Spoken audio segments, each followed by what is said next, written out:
the U.S. Attorney's Office, their special agents, a lot of them are former DEA. So if if you used to work for an agency and then you switch to another agency and you got contacts over there, well, it's not crazy to contact your old colleagues at that other agency to get them to help you. But normally to get DA involved, the case has to be Title 21, which basically means some type of drug investigation violating federal law of drugs. All right, by the way, this is my man Myron right here, former federal agent. Like, these are the type of things he was working with. Oh yeah, Myron, you here? That's better? Yeah, way better. Okay, cool. So when I first looked at this case, I read through the complaint and I thought it was a little weird because the main leading agency is the United States Attorney's Office. And the United States Attorney's Office, for those that don't know, is basically the federal version of the prosecutor's office. And they have their own special agents, and they don't normally do criminal cases it'd be the FBI or HSI or something like that. Oh, it wasn't FBI then?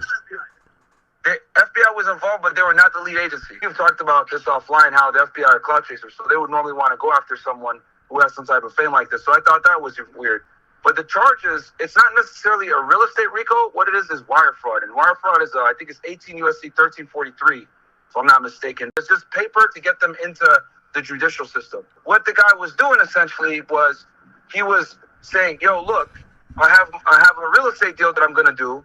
I need you to give me some money and I'll give you a return after a certain period of time. And he would make these people sign contracts. But unbeknown to the investor, he already had the property. He was already controlling it. So he would take their money and use it to do other shit. One of the investors, he didn't pay back. So I'm willing to bet more than likely a couple of these investors got pissed off and went to the United States Attorney's Office and filed a complaint. For the United States Attorney's Office to be the lead agency, that typically means that it went to the United States Attorney's Office first. Someone went and let a tip to them, and then they have first right of refusal, and then they took the case. But they're a small agency, and they don't really have investigative capability like that, so they probably brought in FBI, etc. Also, if you read the press release, DEA was involved. From what I understand, talking with some professional colleagues, the United States Attorney's Office, their special agents, a lot of them are retired DEA or guys that come from other special agent positions, and they do the U.S. Attorney's Office thing. It's kind of like more a retirement gig. From what I'm hearing too, there's other people who gave money that might be like drug money, like street dudes. You know what I mean? But those aren't going to be the people who are going to be filing the lawsuits. You get what I mean? Some of the investors that were involved were trying to launder drug money. The U.S. Attorney's Office, their special agents, a lot of them are former DEA. So if you used to work for an agency and then you switch to another agency and you got contacts over there, well, it's not crazy to contact your old colleagues at that other agency to get them to help you. But normally to get DA involved, the case has to be Title 21, which basically means some type of drug investigation violating federal law of drugs. That's what Title 21 is. But it could be one of those two scenarios as to why DA was involved. I wouldn't be surprised if more charges don't come down in the future. If I was Envy, I'd be lawyering up right now, big time. Well, he's definitely lawyered up. I've seen a few news reports on it. He has some of the best lawyers already. But here's the thing: I'm talking to Myron from Fresh and Fit, one of my good friends who's also former law enforcement, a former Fed. He's also big in real estate. So this is actually exactly up your alley. Let me ask you this: DJ Envy, right? I guess people are thinking about the likelihood. His disposition been, hey, listen, even though my platform may have been used by the scammer, right, to solicit people for the scamming, and they had a company together where I think he's listed as a co-founder, if DJ Envy didn't actually profit $1 or didn't use or misuse $1, is there a likelihood that he won't be charged, or do you think that they'll leverage charges against him to cooperate against Cesar? That's a really good question. So if you read the criminal complaint, so there's two ways to arrest somebody in the federal system. You could do something called a criminal complaint, where you file an affidavit, where the affiant is typically a special agent under some agency. In this case, it was the United States Attorney's Office, which, like I was telling you guys before, is weird. Or you can indict the individual, right? And an indictment is the formal charge. Now, if you charge someone, you have to be indicted in the United States, at least federally, for you to actually be formally charged. Now, you can file a complaint, right, to kind of get the process started, but then within 10 to 14 days, you got to indict that individual. Or you can just indict them off rip, and you don't have to file a complaint. Typically, when they do a complaint, that means they're on a time crunch. They're trying to get the guy in custody early. Maybe they wanted to try to get him to flip or something like that, because once you indict someone, their Sixth Amendment applies. When I read the complaint, they mentioned this guy, and then they also mentioned his a co-conspirator there, which very obviously they're talking about DJ Envy when they're referring to him. So he's actually mentioned in the complaint, not by name, but they name him, I think, as individual one. If the feds can prove that Envy knew that this guy was out here defrauding people, they can absolutely go after him for conspiracy. Yo, but let's be honest, bro. Yeah. Did Envy really know? I don't think Envy really knew, bro. Well. All right. So to Myron's point, right? If it's all about say Envy knew that, the money was being used for other things, a conspiracy charge might bring Envy into the fold, even if he didn't get or profit $1. Yes, and I'll tell you why. Because I'll give you an example. Let's say this guy was out here collecting investor money and procuring properties fraudulently, like the complaint alleges, right? Mm-hmm. And he told Envy, hey, look, I'm not really, using their money to buy the houses. I'm using it to do other shit, right? Mm-hmm. And Envy does something to help him do that. Maybe he opens a bank account. They could go after him for conspiracy because he took overt acts to allow the criminal activity to be facilitated. They raided Power 05, which is iHeartMedia. They have a building in New York. They raided it. I'm guessing they took out, quote unquote, a lot of electronic devices, which I got to imagine like hard drives and whatever the case is. Does that kind of lean towards they might still be trying to get stuff on Envy, or maybe they're just trying to get the interviews, like the raw versions of this Cesar guy? Really good question. If the feds are doing a search warrant at your place of work, that's a very bad sign. The reason why, and I've written hundreds of search warrants federally, right? So I could say this with the utmost guarantee. It takes a lot of probable cause to search someone's shit, man.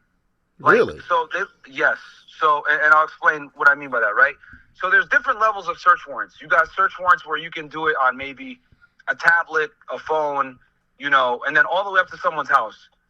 And then you obviously have a Title III, which is when you're listening to phones, right? Mm-hmm.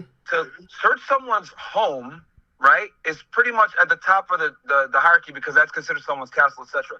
To search someone's place of work is right under there because there is a level of expectation of privacy in your workplace, right? Tells me that they're trying to build evidence and build a case against Envy because they probably have some information where they think that he was involved in furthering the conspiracy, which is why they were able to get the probable cause to search his place of business, because you need a lot of probable cause to search a place of business. Wow. A lot of people think this is what's going to happen. They think that Envy is going to get, brought in on a proffer, right? And basically sat down and said, hey, listen, we do need information from you to prosecute this guy. We'll give you a deal. What do you think the likelihood, and again, this goes back to your statement about the feds love sexy cases. Do you think they would give him a proffer, let him out the back door, so to speak, just to only focus on the Cesar dude? Or do you think they're probably, if anything, trying to get him in the case? What I think they're doing is they're trying to get him in the case. They're trying to get him charged as well. If anything, they're going to try to get Cesar to cooperate. Okay. Really? Against Envy, because in their eyes, they're going to look at it like, even if Cesar was the mastermind, they're going to look at it like, okay, well, who's the more prominent figure? So it really depends on what they're able to find. But the fact that they executed a federal search warrant at his place of business, tells me that that's a problem. And for them to even get the probable cause to get the search warrant tells me that there's either maybe Cesar cooperated, maybe somebody else provide information, but they definitely have probable cause, which tells me that they have evidence to some degree. The radio airwaves, federally regulated, by the FCC. Does that play a part in? You got to imagine that the solicitation of these people, whether knowingly by Envy or him allowing it happened over federally regulated airwaves. Does that play into maybe some type of either charge, or maybe that's just handled on a fine basis for the station? Could some come out of that?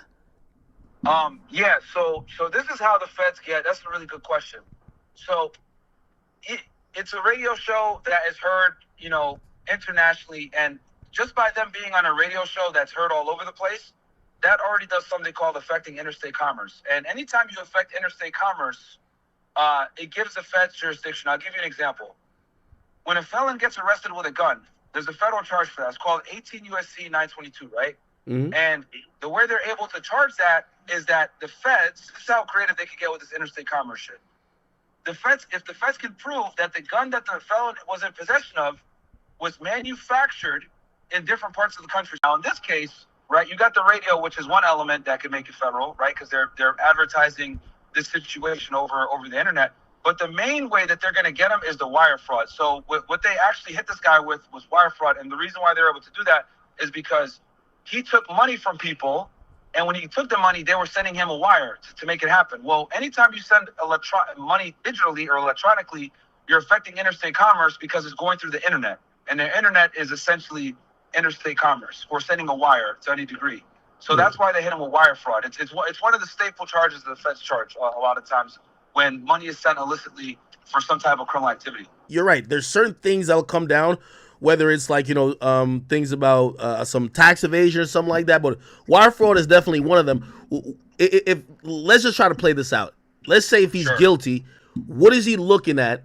Cesar, at least, with this wire fraud charge. I'm pretty sure there'll be more. Well, actually, I know for a fact they're going to have to indict him now within the next 2 weeks or so federally. So I see, assuming he doesn't have any criminal history, it's not a violent crime. No, he does. Apparently, he was already incarcerating for fraud.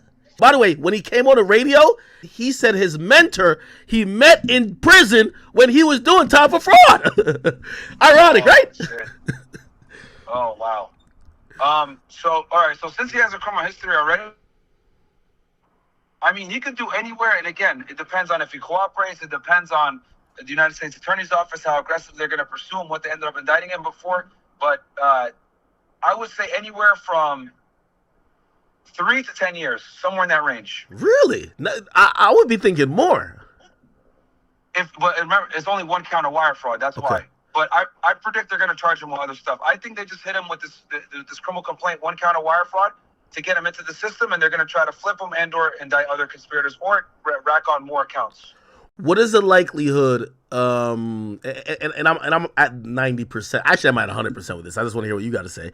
What do you think the likelihood that by now the feds have already executed a search warrant on Envy's phone and all other communication that, his Instagram, who knows, anywhere where he may have even promoted this type of thing. You get what I mean?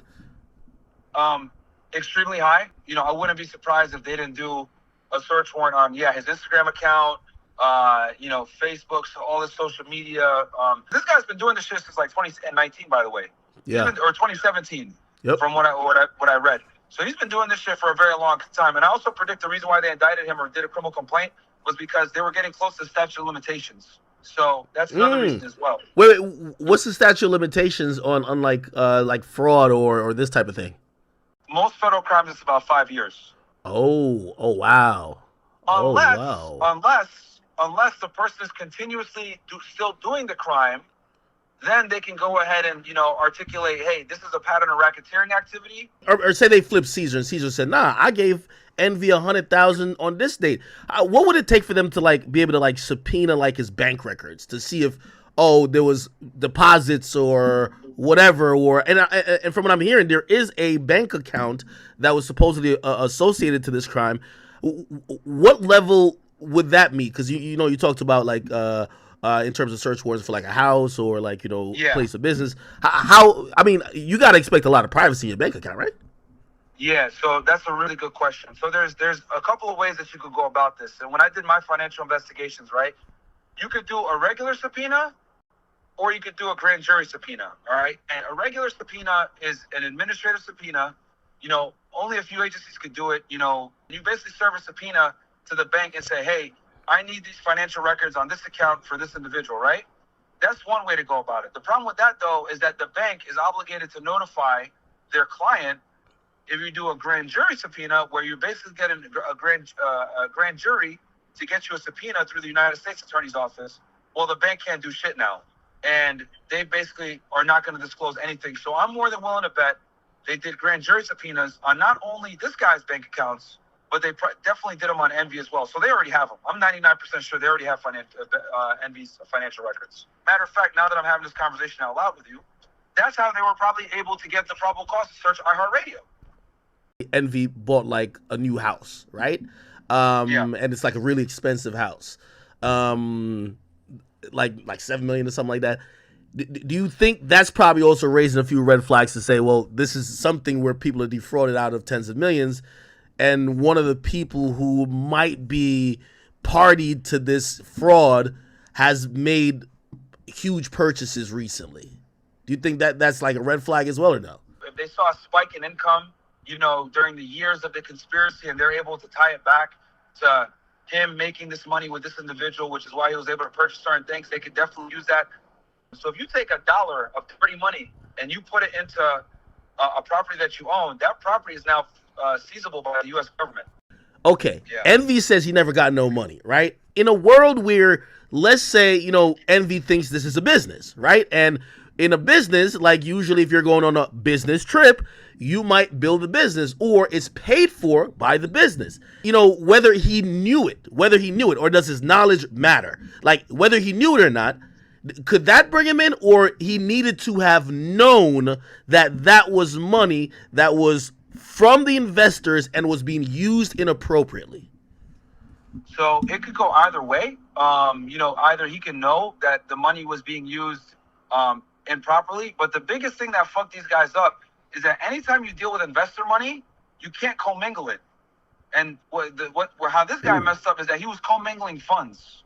It might not even need to be where, they're able to prove that Envy, knew or didn't know that his friend was involved in this stuff, or this business guy was involved in this stuff. I mean, if they could prove that he was commingling funds too, it could be problematic for him as well. I think Envy is going to be relying on ignorance as a defense. Again, I don't know if he did something or didn't do something, but based on what he said on his statement. Yeah, I mean, I get it. He obviously is going to say that to save face or whatever. But the feds can prove otherwise. So he could say one thing, but the fact that they got the PC to search his spot tells me something else. So, and they don't necessarily have to prove that he knew everything that was going on, but all they got to prove is that he took overt acts in furtherance of the conspiracy to help his partner commit these crimes. They might even be able to say that him promoting the scheme is an overt act. Yeah, I seen a video which I think the ignorance part is going to be hard to pull off, because there's a video that exists where they're showing around the office for the company in question, and while showing off the office, like his office in the office is right next to the scammer's office. You know what I mean? So to be like, I had no idea what this guy was doing. I think it's going to be a hard sell if, just on face value. Yeah, it's going to be very hard, because what the feds are going to do is this. They're going to probably look at every time this guy scammed out an investor, and they're going to look at what kind of kickback Envy took from every person that was an investor.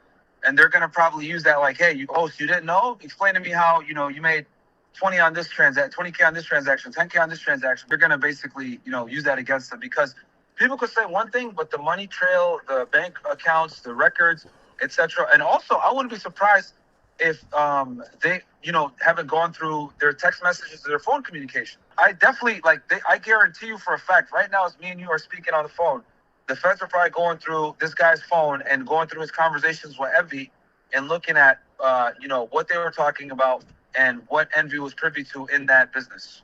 I guess the question I'm trying to ask is, because you share so much information, for somebody who wants to invest, or someone who was a potential client or whatever, how could they have spotted this and be like, something don't sound right? Because once you start collecting money from investors, bro, you open yourself up to so many issues, right? But you can obviously do it successfully. You just there's more regulation. You got to do it a certain way. Is that return though? To be honest, if I could invest some money and get a 30% return in 6 months, sign me up. If that's some really legit shit, I think it's hard for anybody to turn down. Say you were gonna do it the correct way and not scam people. Is it reasonable, feasible, and is it possible that you could promise these investors a 30% return on their investment within not even the span of a year? It's possible, because remember, when they're talking about, I'm going to get you a 30% return, they're taking everything into fact. They're talking about cash-on-cash returns. They're talking about appreciation. They're talking about tax savings. They're talking about compounding interest. They're talking about so many different factors a lot of the time, so that when you do the math, it could be considered quote unquote a 30% return with real estate, and it is possible. These people are regular people. A lot of people, they have, you know, you can tell they probably dump life savings or like the majority of what they have in their savings account because they're believing envy. The reason why this guy got caught is because he didn't pay his investors back. Yeah, that's what fucked him up. I thought that was a scam, not to pay him back. He scammed. Well, of course, that's the end of the conspiracy by not paying the investors back. But he scammed because what he would tell the investor is, look, I'm going to go buy this property, you know, give me this money. But then unbeknownst to the investor, he already bought the property. He already owned it. What's the likelihood? Remember, this is supposedly to the tune of at least 17 million that he scammed and finessed. What's the likelihood that the feds either have already done or in the process of freezing or seizing his assets? There's, you know, obviously if he gets found guilty, there's going to have to be a portion of, we need the money back, right? So yeah. How do you think, how does that go in terms of, okay, listen, bank account frozen, what do you think is happening? Yeah, I'm willing to bet that all the bank accounts that the feds identified have been frozen. I guarantee you they probably have an asset and forfeiture AUSA assigned on this case as well, right? Because make no mistake about it, you know, if the feds can seize some money that was, you know, obtained illegally, they're going to absolutely do that. So you got a prosecuting AUSA. Normally when you have financial cases like this, you're going to have a prosecuting AUSA, and then you're going to have an asset and forfeiture AUSA. An AUSA is the United States Attorney, Assistant United States Attorney, a federal prosecutor. All right, you're a lawyer now, right? Pretend. Okay. Yeah. Do you tell Envy, hey, listen, let's be proactive, then sit back and kind of play defense. Let's meet with the prosecutor and offer help to make sure you're all the way in the clear, or do you sit back and let them figure it out? And if there's a situation where you could help, then you decide if you want to help. Yeah, that's a really good question.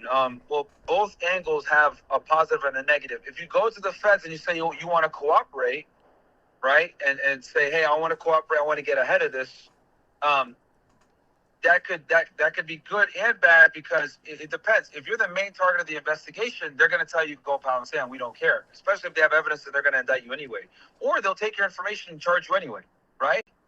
Or you could wait until you're charged and you agree to cooperate under, you know, a proffer or something like that, where you aren't going to be prosecuted for the information that you provide, right? So he's in a tricky situation, bro. He's in a very tricky situation because they're clearly still in the investigation phase because they're executing search warrants. So time will tell, but I'm willing to bet Envy's probably lawyered up right now. I hope he's lawyered up if he hasn't. And, you know, they're prepared for him to potentially be arrested down the road or be charged or something like that, or maybe they file information or something on him. Definitely. I know he's spending a shit ton of money on lawyers. I've seen supposedly he has one of the most high profile civil attorneys, because here's the thing: everybody, or the majority of people that got scammed, have listed him as one of the defendants, right? So they're suing him too.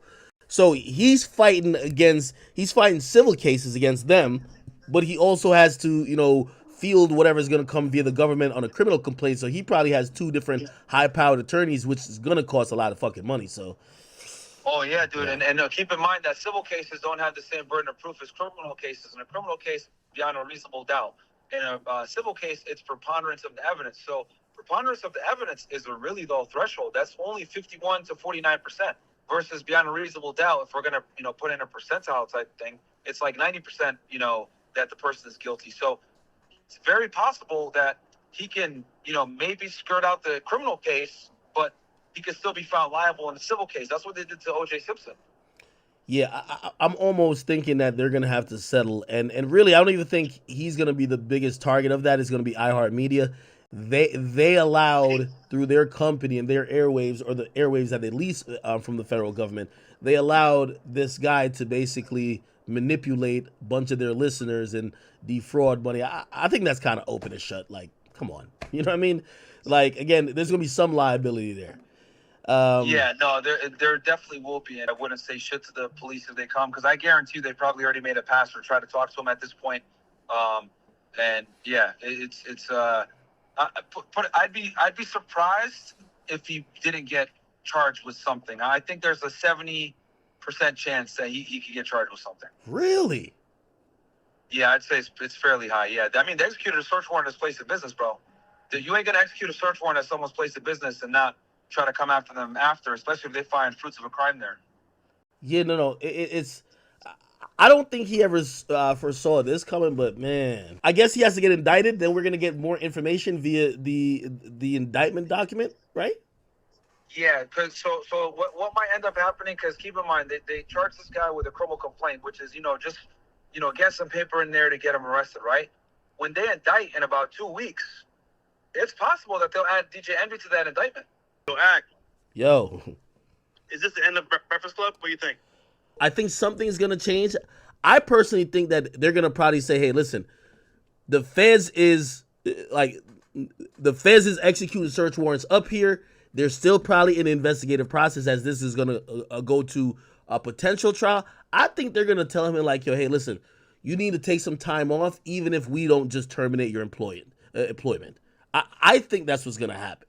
Yo, when they called Tony the Closer the scam observer, I was dying laughing, bro, on the news. Shit was hilarious, dog. Yo, you say he's a scam watchdog. Yo, I'm gonna be honest with you. Yo, I like DJ Envy too much to even want this to happen. Like, I'm like, no. Yeah. He's cool, man. Yeah, he's a cool dude. Like, you know what I mean? He's a cool dude. He gets money. Well, I always think he's getting money legally and stuff like that, but damn. I don't know DJ Envy personally, you know what I mean? I've heard good things about him. I've heard he's really a good guy and really cool off camera. And it's an unfortunate circumstance. But yeah, man, I mean, when you do business with individuals like this, right? Like, it could fuck you up, man, big time. If Envy gets charged, right? Let's say Envy gets charged. He has a lot of assets. Could any of those assets, if it needs to come to a situation of repayment, or could any of them be seized? Could any of those be auctioned off? Because, like, for example, he has a shit ton of cars, like probably like $5 to $8 million worth of cars. You get what I mean? Yeah. But I would argue none of those were bought with this particular money. But who knows how it looks when everything gets like mixed in one pot, right? Yeah. So that's a really good question.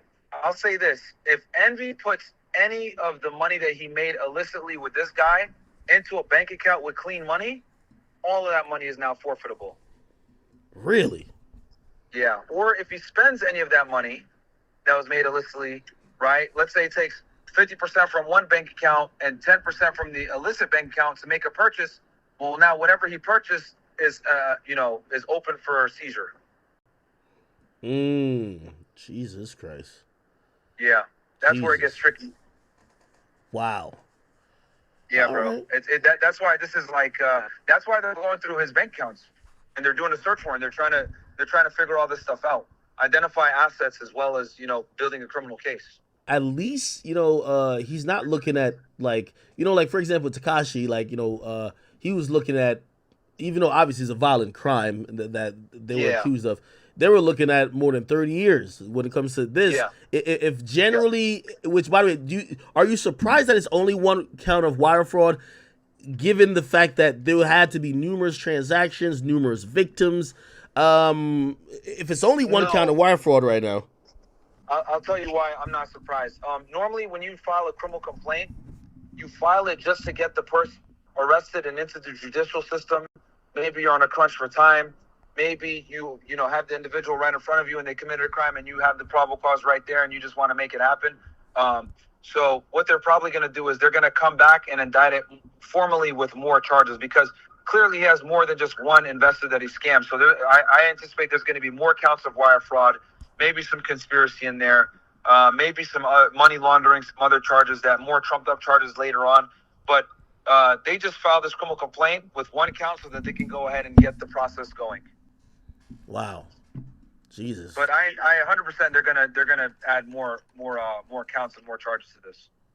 A case like this would normally be, FBI or HSI all the way, but the fact that the U.S. Attorney's Office is leading it tells me that the people went and lodged their complaints with the U.S. Attorney's Office first, and then the U.S. Attorney's Office, if a complaint comes their way, they have first right of refusal with their own agents, which I always thought was kind of weird. But yeah, they have their own special agents. The United States Attorney's Office guys is the prosecutorial office. They're responsible for, having the lawyers that actually prosecute the cases.